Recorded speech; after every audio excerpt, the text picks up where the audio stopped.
24-25 साल के युवा आपके सामने होंगे और वो कंप्लीटली मिलिटराइज्ड होंगे। उनको एक सैन्य ट्रेनिंग मिली होगी और सैन्य ट्रेनिंग को कुछ लोग जिनके मन में वो देशभक्ति वाले टर्म से जो लोग देखते हैं, उनको लगता है कि वो बड़ा अनुशासित समूह आएगा। तो अनुशासित तो आएगा लेकिन वेपनाइज्ड भी आएगा, वेपनाइज्ड माइंड का आएगा। एक हर जगह पॉलिटिकल बातचीत हो रही है और सही बात है कि 22 श्रेणी की सिक्योरिटी दिया गया नेताओं को, और वो भी सेंटर के द्वारा दिया गया, यानी स्टेट में अपनी ही सरकार है बीजेपी और जेडीयू का। एक तरह का एक खास किस्म का कॉन्फ्लिक्ट वहां देखने को मिल रहा है।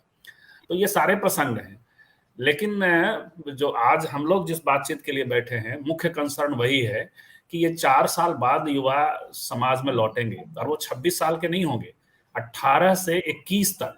अभी 2 साल के लिए रिलैक्सेशन दिया गया है, 23 तक की नियुक्ति होती है, लेकिन ऐसे आमतौर पे 18 से 21.5 तक की नियुक्ति होती है। तो 24-25 साल के युवा आपके सामने होंगे और वो कंप्लीटली मिलिटराइज्ड होंगे।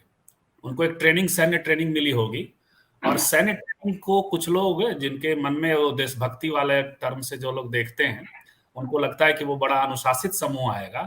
तो अनुशासित तो आएगा लेकिन वेपनाइज्ड भी आएगा, वेपनाइज्ड माइंड का आएगा। एक चीज देखिए, ये लड़ाई इतना तीव्र क्यों है?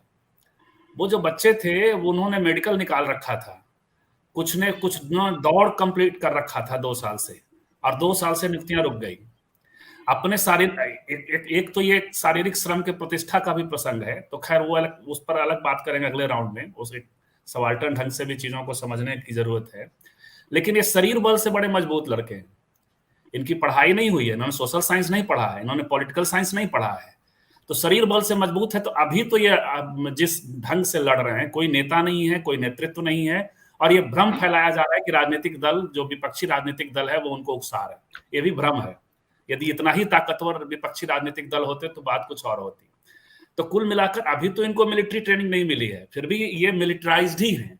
ये मिलिटराइज्ड बच्चों ने पिछले 5-6 दिनों से जिस तरह से संघर्ष जारी कर रखा है, वो जब मिलिटराइज्ड होकर आएंगे तो, और भारत जैसे देश में जो स्तरीकृत समाज है, जिसमें जाति के स्तर हैं, जिसमें कई तरह के कॉन्फ्लिक्ट तो रोज ही होते रहते हैं।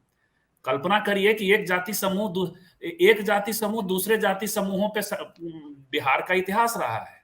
आज भी ऐसी लड़ाइयां होती है, धर्म को आप बाहर रख दीजिए। तो हर समूह का जो युवा जो वेपनाइज्ड होगा, उसकी एक्टिविटी क्या होगी हम सब जानते हैं, और वो उसको फिर संभालना मुश्किल होगा। उसका इस्तेमाल वो सिर्फ सिक्योरिटी गार्ड के फॉर्म में रह करके, मुझे नहीं लगता कि उस उम्र में बच्चे जो 40 में रिटायर होता, आर्मी के लोग रिटायर होते हैं, वो घर गृहस्थी में शामिल होते हैं, उनकी चिंताएं दूसरी होती हैं। तो समाज उनकी ऊर्जा को एब्जॉर्ब कर लेता है, तो उसमें से कुछ की दोबारा नियुक्तियां हो जाती। इन सब ये भ्रम फैलाया जा रहा है कि इनकी नियुक्तियां होंगी, इन सब की दोबारा नियुक्तियां नहीं होंगी।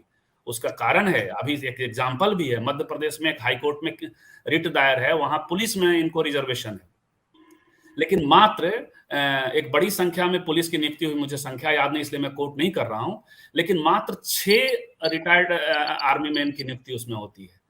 तो वो जो वर्कफोर्स होगा, मिलिटराइज्ड वर्कफोर्स, वो समाज के पास पड़ा होगा, वो कहीं सिक्योरिटी गार्ड कर रहा होगा, कहीं नौकरी खोज रहा होगा, कहीं फ्रस्ट्रेशन में होगा, उसको संभालना मुश्किल। एक दूसरा इसमें फेमिनिस्ट एंगल भी है। मनोरमा ने सही सवाल उठाया कि एक तो महिलाएं इसमें होंगी कि नहीं, रैंक एंड फाइल की नियुक्तियां हैं, ये अफसरों की नियुक्तियां तो है नहीं, महिलाएं अफसरों के तौर पे नियुक्त की जा रही हैं।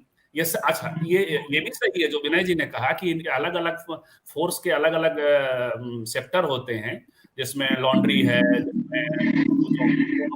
जिसमें हॉस्पिटैलिटी वाला जो ये होता है, सेना को रसद पहुंचाना, तो शायद इस वर्कफोर्स का ऐसा कुछ इस्तेमाल हो, वहां भी ये सिक्योरिटी के तौर पे इस्तेमाल किए जाएं। लेकिन ट्रेनिंग तो इनकी भरपूर होगी।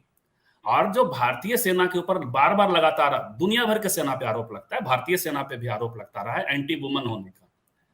एक खास मेलनेस की ट्रेनिंग होती है, ये भी खतरनाक होने वाला है। 24-25 साल का एक फ्रस्ट्रेटेड युवाओं का बड़ी फौज होगी यदि अगले 10 सालों में।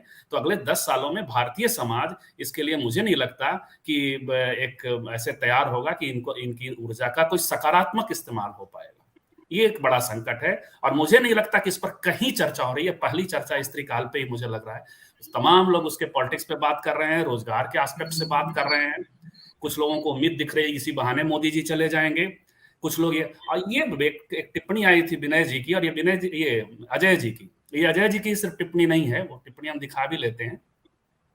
वो ये कह रहे हैं कि बीजेपी के समर्थक युवा हैं। तो ये सिर्फ अजय जी की टिप्पणी नहीं है, मैं देख रहा हूं कि सोशल मीडिया में जो कथित मोदी विरोध है, तो उस लिहाज से, और कई लोग जो दुखी हैं पिछले सांप्रदायिक तनावों से, तो एक जिम्मेवारी इनके ऊपर डाला जा रहा है कि ये जो युवा हैं, ऐसा नहीं है बीजेपी को वोट देने वाला हर युवा सांप्रदायिक है, ऐसा भी नहीं है। तो ये बीजेपी को वोट, और ये 18 से 23 के युवा हैं, 18 से 23 के युवा 2014 में तो बच्चे थे इनके मस्त, और 2017 तक भी यदि बात करें तो उस समय भी तो ये बच्चे थे।